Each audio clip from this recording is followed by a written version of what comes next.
पाकिस्तान में चीनी नागरिकों पर हमले का सिलसिला थमने का नाम नहीं ले रहा है। खैबर पख्तूनख्वा में मंगलवार को एक जल विद्युत परियोजना पर आत्मघाती हमला हुआ था, जिसमें 5 चीनी नागरिकों की मौत हो गई थी। इस हमले के 2 दिन बाद एक चीनी कंपनी के अशांत क्षेत्र खैबर पख्तूनख्वा में एक अन्य जल विद्युत परियोजना को बंद कर दिया गया था। इस मामले में किसी ने भी जिम्मेदारी नहीं ली, पर इसके बाद चीन ने पाकिस्तान के प्रधानमंत्री को तलब जरूर किया था। आज की रिपोर्ट में हम बात करेंगे क्या है पाकिस्तान में चीन पर बढ़ते हमलों की वजह और क्या होगा इसका दोनों देशों के रिश्तों पर असर। नमस्कार, मैं यशस्वी जोशी स्वागत करती हूं आपका यूबीई न्यूज में, जहां हम न सिर्फ खबरें लाते हैं बल्कि उसका बारीक और सटीक विश्लेषण भी करते हैं। पाकिस्तानी अखबार डॉन के मुताबिक चीनी company power construction corporation of China ने शांगला जिले में आत्मघाती हमले में चीनी नागरिकों की मौत के बाद कैंपी प्रांत के स्वाबी जिले में तारबला 5वीं एक्सटेंशन हाइड्रो पावर परियोजना में सिविल कार्यों को निलंबित कर दिया है और 2000 से अधिक श्रमिकों को निकाल दिया है। पाकिस्तान और चीन दोनों ने इस हमले को आतंकवादी घटना करार दिया है। स्थानीय पुलिस के अनुसार इस हमले में 5 चीनी इंजीनियर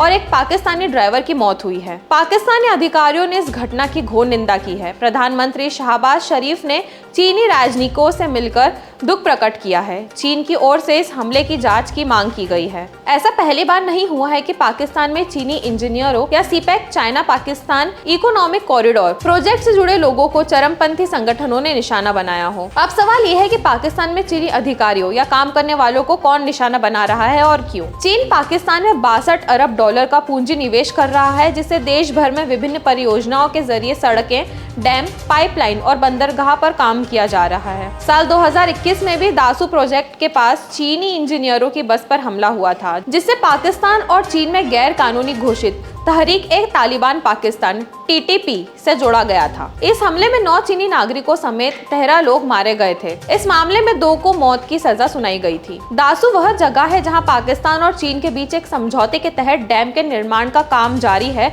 और इस स्थान पर होने वाला दूसरा हमला है। इस बार हमला होने के कुछ ही घंटों बाद तहरीक-ए-तालिबान पाकिस्तान ने कहा है कि वह इस घटना में शामिल नहीं है। पाकिस्तानी अधिकारियों ने इसे आत्मघाती धमाका कहा है, लेकिन किसी समूह पर आशंका नहीं जताई है। शांगला जिला खैबर पख्तूनख्वा की मालाकंड डिवीजन का हिस्सा है। इसकी 3 तहसीलों में से एक तहसील बिशाम में 26 मार्च को यह हमला हुआ, जिसके बाद बस खाई में गिर गई। पुलिस ने बताया कि हमले के समय चीनी इंजीनियर इस्लामाबाद से आए थे और दासू डैम पर काम करने जा रहे थे। पुलिस के अनुसार उस क्षेत्र की सीमा गिलगित बल्तिस्तान से मिलती है। अब तक 2 समूह पाकिस्तान में चीनी अधिकारियों को निशाना बनाते रहे हैं और वह है बलोच अतिवादी और चरमपंथी संगठन कथित इस्लामिक स्टेट। इससे पहले अप्रैल 2022 में एक महिला आत्मघाती हमलावर ने खुद को कराची यूनिवर्सिटी के चीनी सेंटर के सामने उड़ा लिया था, जिसके नतीजे में 3 चीनी शिक्षकों की मौत हो गई थी। इस हमले के बाद अधिकारियों की ओर से बताया गया कि सीपैक के प्रोजेक्ट को कुछ समय के लिए रोक दिया गया है। सीपैक प्रोजेक्ट से जुड़े एक प्रवक्ता ने BBC को बताया था कि 2022 में होने वाले हमले के बाद चीनी लोगों को विशेष तौर पर से जो सीपैक प्रोजेक्ट से जुड़े थे वापस अपने देश भेज दिया गया है। जिन परियोजनाओं पर अब तक काम जारी है, उनमें काम करने वालों की संख्या कम करने का फैसला किया गया है। चीनी अधिकारियों के उस फैसले के बारे में उस समय के केंद्रीय परियोजना मंत्री असहन इकबाल ने कहा था कि उन्हें ऐसी जानकारी नहीं है। उन्होंने कहा था, हमें तो ऐसी कोई सूचना नहीं मिली, बल्कि यह जरूर है कि चीनी अब नए प्रोजेक्टों पर काम करना चाहते हैं। अब बात करते हैं कि चीन से नफरत की वजह क्या है। दरअसल सीपैक के तहत चीन पाकिस्तान में 62 अरब डॉलर का पूंजी निवेश कर रहा है, जिसमें सड़कें, खेती, बिजली और पानी की परियोजनाओं पर काम होगा। सीपैक बीजिंग के बेल्ट एंड रोड प्रोजेक्ट का एक बहुत महत्वपूर्ण हिस्सा है, जिसकी बुनियाद साल 2013 में मुस्लिम लीग नवाज के दौर में रखी गई थी। 1+4 कहे जाने वाले इस प्रोजेक्ट में 1 सीपैक पैक को कहा जाता है। बाकी 4 परियोजनाओं में ग्वादर, बंदरगाह, ऊर्जा और टेलीकम्युनिकेशन व्यवस्था और औद्योगिक क्षेत्रों को बेहतर बनाना शामिल है। पूर्व राष्ट्रपति परवेज मुशर्रफ ने साल 2006 में चीन के साथ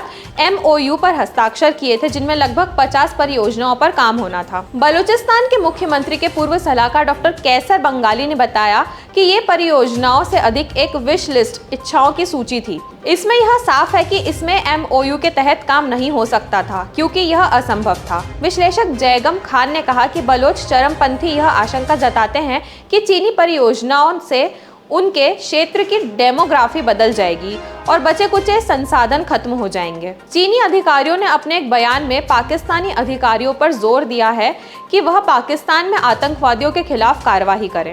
यह आने वाला समय बताएगा कि चीन इस क्षेत्र में कितना सुरक्षित है, क्योंकि जो आतंकवाद की फसल आज पाकिस्तान को चुभ रही है वो फसल उनकी खुद की बोई हुई है और इसमें खाद डालने वाला काम चीन ने किया है, उसकी आतंकी हरकतों का अंतर्राष्ट्रीय मंच पर समर्थन करके। तो यह थी हमारी आज की खास रिपोर्ट और आपको हमारे कार्यक्रम कैसा लगा, अपने विचार हमसे जरूर साझा करें। वीडियो पसंद आए तो इसे लाइक और शेयर करें, साथ ही चैनल को सब्सक्राइब जरूर करें। यूबी न्यूज आपके लिए लाता रहेगा देश विदेश से जुड़ी ऐसी ही खबरें। तब तक के लिए धन्यवाद।